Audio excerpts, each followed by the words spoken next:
Olá, começa agora mais um Sala de Entrevista. Seja muito bem-vindo. Esse bate-papo tão gostoso e interessante.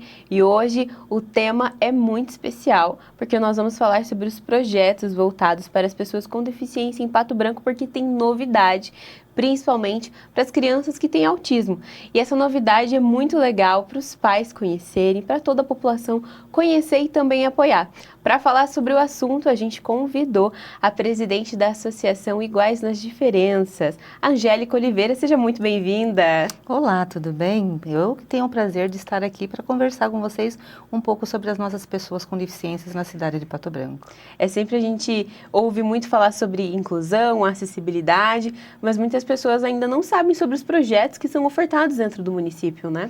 Sim, então na realidade a Associação Iguais nas Diferenças, ela tem o projeto de ecoterapia há 5 anos praticamente, e hoje a gente está com um atendimento através das emendas impositivas dos vereadores, né? E através do projeto FIA, também um projeto de ecoterapia, que veio através do FIA e pela assistência social. E também nós vamos ter na associação o projeto de psicomotricidade também, que veio através do FIA, via assistência social também. E a novidade é que neste mês começa as inscrições para a ecoterapia, uma terapia diferenciada com cavalos. As crianças com autismo têm contato com os cavalos e a gente sabe que tudo isso envolve um estudo. Como que isso influencia no desenvolvimento das crianças com autismo? O cavalo, ele tem um movimento tridimensional, que é para frente, para trás, para o lado, para o outro, para cima e para baixo, que faz com que dê um estímulo, né, na pessoa, no praticante, como a gente diz, durante o andar a cavalo, né? E esse estímulo faz com que ele aconteça na forma do equilíbrio, né? Uma pessoa que tenha depressão, uma pessoa idosa para um outro tratamento específico, a partir do momento que seja avaliado pelo profissional e que ela seja liberada para fazer a prática da ecoterapia. Esse entendimento nós temos que ter, que é o fisioterapeuta que faz essa avaliação, para que a criança ou a pessoa adulta ou idosa ou jovem faça a prática da ecoterapia. Nesse primeiro momento, a gente sabe que a criança ela não vai montar, às vezes, no primeiro contato com o cavalo. O que os profissionais fazem? Eles fazem uma aproximação do cavalo, um petear das crinas, passar a mão no cavalo, às vezes até andar do lado do cavalo, ou a mãe, quando a criança não anda, a mãe está junto com a criança no colo, junto com o cavalo, até a criança perder o medo de estar em cima do cavalo, fazendo o andar a cavalo durante a prática da ecoterapia. Nunca de forma impositiva, sempre uma adaptação gradual com a criança. Jamais de forma impositiva. A gente tem o entendimento de que cada pessoa, cada criança tem o seu momento de montar no cavalo. E jamais a gente coloca uma criança imposta em cima de um cavalo, né? Isso é em todas, não é só na nossa associação, e eu creio que em todos os centros de atendimento de ecoterapia que são nesse formato. Porque isso vai traumatizar já a criança no primeiro momento, se a gente forçar. Se a criança chora, se a criança não está com vontade de montar no cavalo, porque não só estressa a criança, mas o animal também, né? Sim, porque apesar do animal ser preparado, que a gente prepara os animais, são os 3, o chicotório e o butiá, eles são preparados todo no início do ano para dar o início às atividades, né? Mas mesmo eles sendo preparados, eles também têm sentimento. O cavalo, ele sente o teu coração chegar a 300 metros dele. Então, o teu ritmo do teu coração, quando vai chegar no cavalo, se o teu coração ele está pulsando muito mais forte, o cavalo vai ter esse sentimento. E conforme eles fazem na manada, ele vai fazendo o teu coração, que os batimentos cheguem no compasso do ritmo do coração dele, sabe? Então, a magia do cavalo é muito grande, porque no ano passado nós tivemos aqui, nós convidamos o Kelson, que é um veterinário, que ele faz o treinamento da cavalaria de Curitiba. Então, a gente teve entendimento do que é o cavalo. Porque o cavalo, na realidade, para eles, nós somos presa dele, nós somos os predadores dele, né? Então há esse medo. Eles têm mais medo de nós do que nós temos deles. Porque se na realidade, se a gente entendesse a força de um cavalo, jamais nós colocaríamos um cabresto no cavalo, né? Jamais, porque lá na nossa associação, na realidade, a gente não usa cabresto, é só o side bull, que não entra na boca, nada, e os cabrestos sem ter um contato dentro da boca dele, para que que a gente tenha esse amor pelos cavalos. Porque, na realidade, o cavalo de ecoterapia é totalmente diferente dos outros cavalos de competição, de cavalos de lida, como diz, né, do dia a dia, num sítio, numa fazenda. Eles são cavalos que são amados, na realidade, sabe? 6 horas da manhã, o tio Chico já está lá, a tia Ivone já está lá, fazendo o manejo deles. Porque antes de começar a ecoterapia, tem todo esse trabalho também. É o manejo com os cavalos, é o chegar, é o passar escova, tirar a sujeira, limpar as patas deles, porque embaixo das patas eles criam a sujeira. Tem que limpar a ranilha. A ranilha, o que que é? A ranilha, aonde ele anda e ele sente o movimento do todo o espaço onde ele está, né? Por isso que a gente tem que, a ranilha tem que sempre estar limpa, porque lá no campo, lá na manada dele, ele sente aonde que está vindo o barulho mais longe que ele consegue através da ranilha, sentir o movimento no espaço onde ele está. Aí eles limpam a ranilha, limpam as baias. A água é limpa todos os dias, então é todo um manejo com os cavalos. É vacina, são exames. Por quê? Porque a gente lida com pessoas com deficiência. E a imunidade das pessoas com deficiência é muito mais baixa do que as outras. Então nós temos que manter os cavalos saudáveis para que a gente preste um atendimento de qualidade para as crianças e para os praticantes que vão na ecoterapia. Com certeza. E a gente sabe que esse trabalho com os cavalos também é uma conexão, né? Do paciente que está ali, da pessoa que tem deficiência participando da terapia, ela precisa criar uma conexão com o trabalho para alcançar esse desenvolvimento, né? Com certeza. A conexão com os cavalos é primordial, como eu digo assim para os nossos profissionais. Os profissionais têm que estar conectados com os cavalos. Por quê? Porque são eles que, o instrumento de trabalho são os cavalos, né? Porque, na realidade, como eu falei, ele sente o que você sentir. Se você chegar alegre, ele vai estar alegre. Se você chegar triste, ele vai ficar triste, porque ele sente no coração dele. É incrível a conexão que a gente tem. Eu tenho com os cavalos uma conexão muito grande. O Chico, para mim, é um cavalo muito especial.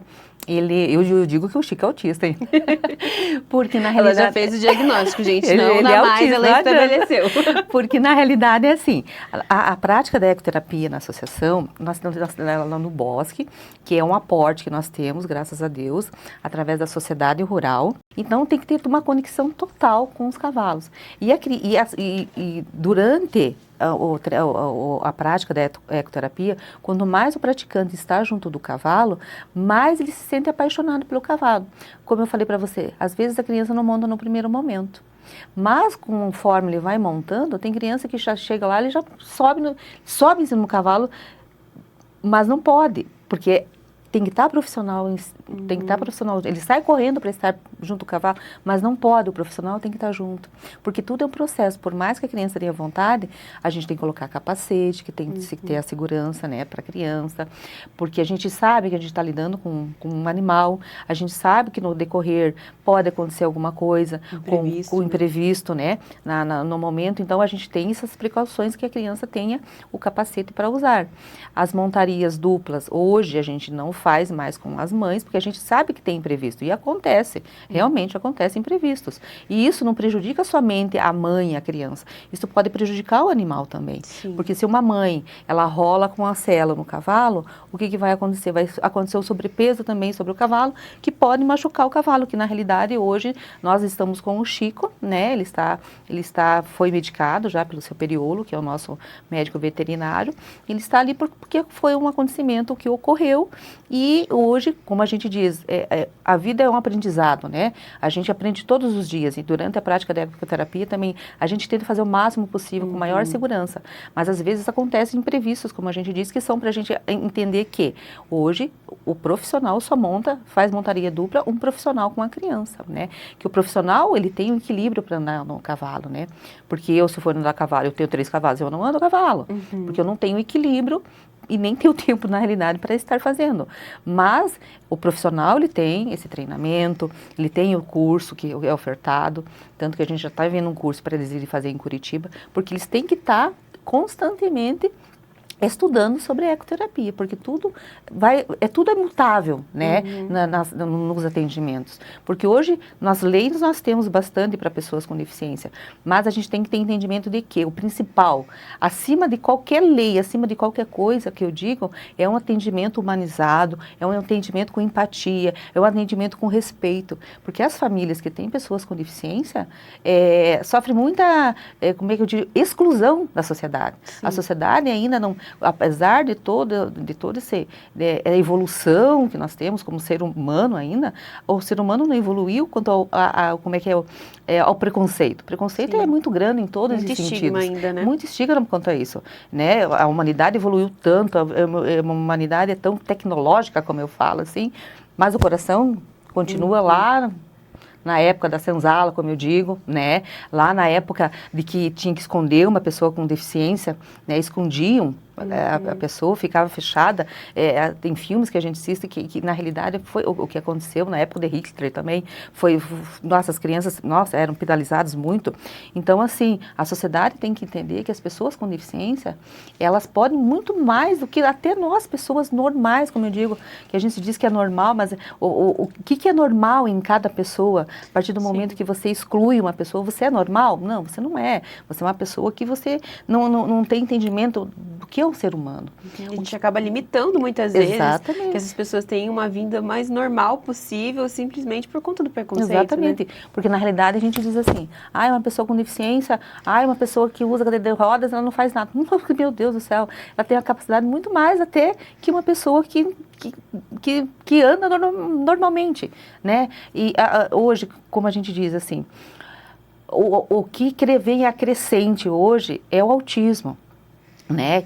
Que as pessoas ainda não têm entendimento, que as pessoas dizem que nos momentos que a criança tem estereotipia, que a criança está fazendo birra, que às vezes tem pessoas que não entendem, chamam o conselho tutelar, porque a mãe não tá ajudando a criança, porque a mãe está batendo na criança, porque a mãe está deixando a criança lá para gritar, para incomodar as outras pessoas. Mas não é assim que funciona, né? As pessoas têm que entender que a pessoa autista, ela é uma pessoa normal como as outras pessoas qualquer. Só que o sensorial dela é muito mais forte, né? Então, ela não pode ficar muito tempo num lugar, em filas.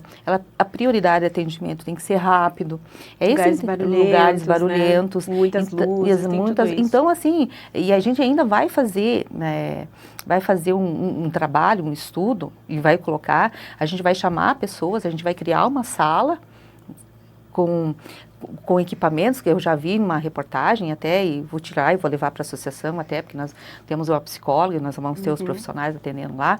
A gente vai fazer e vai chamar pessoas para estar naquela sala, para ver o quanto barulho faz com que a pessoa com autismo sinta, que eles sintam na pele o que uma pessoa autista sente no momento que está no público, fora de casa ou em casa, uma simulação de tudo o sensorial que acontece na pessoa nesse momento. Isso é muito interessante, porque ainda existe essa questão das pessoas não conhecerem como que é o diagnóstico do autismo, como que essas pessoas às vezes experimentam essas sensações que para eles às vezes são muito agressivas, mas para nós, é uma música alta que está tocando, é uma luz forte, e para eles é muito incômodo. E tem pessoas que passam a vida inteira sofrendo com isso e até hoje ainda não descobriram que tem autismo, né?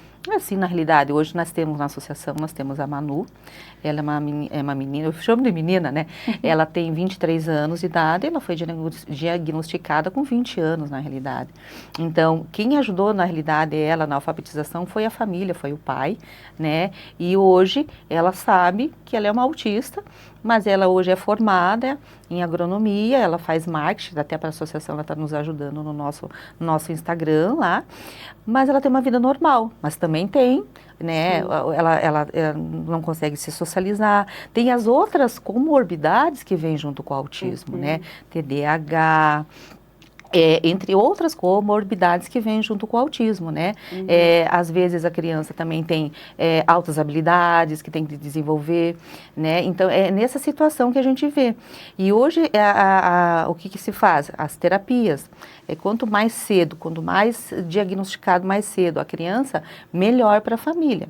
Melhor para a família, sim. Mas a partir do momento que nós tenhamos, através do SUS, terapias liberadas no momento que a criança teve o seu laudo fechado, né? Porque às vezes elas correm para fechar o laudo, mas chega na hora de pedir as suas terapias, via SUS, não tem, porque tem filas de esperas enormes.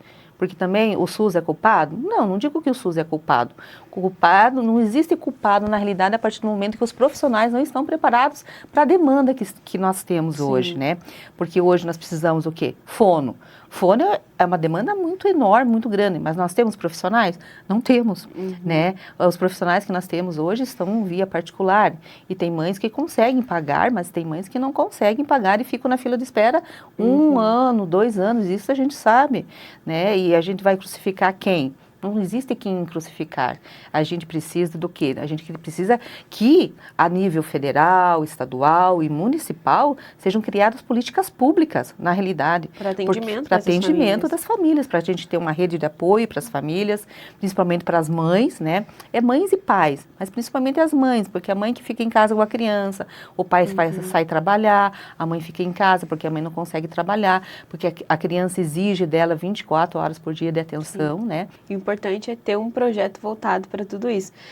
Angélica vai se despedir rapidinho, porque essa entrevista vai ser dividida em 2 etapas. A primeira etapa com a Angélica, que é presidente da Associação Iguais nas Diferenças, e a segunda etapa com o Eloy, que vai falar um pouquinho sobre acessibilidade. Ele tem propriedade para falar sobre isso e vai trazer mais sobre esse assunto. Então não sai daí, nós vamos fazer um pequeno intervalo. Obrigada, Angélica, pela sua colaboração, obrigada pela entrevista. Esse projeto está com as inscrições abertas e também tem um imposto de renda, né? Para falar um pouquinho, só bem rapidinho para a gente finalizar esse bloco, quem quiser participar pode doar pelo imposto de renda para a associação. Sim. Então, empresários, pessoas físicas. A Associação Iguais na Diferença atende pessoas com deficiência. Hoje nós estamos atendendo 70 crianças com deficiência. Então, olhe com um olhar humanizado, seja nosso parceiro, venha ser nosso parceiro na causa das pessoas com deficiência, no projeto de ecoterapia, psicomotricidade, outros projetos que a gente vai estar colocando, se a gente conseguir ter esse retorno de vocês, para atender muito mais as crianças com deficiência, as famílias também das pessoas com deficiência. As inscrições para os projetos da ecoterapia e da psicomotricidade, vocês podem contatar no WhatsApp 988-33-1708 a princípio, porque daqui a 1 mês, 2 meses, a gente vai estar começando a fazer a via SUS. A solicitação vem pelo médico do SUS e os pacientes serão encaminhados para a associação pelo SUS. É isso, obrigada, Angélica. Então você de casa pode participar, pode fazer a sua doação e ajudar a associação, não é isso mesmo? Isso mesmo. Obrigada pela sua entrevista. No próximo bloco nós já voltamos com o Eloy para falar sobre acessibilidade. Não sai daí.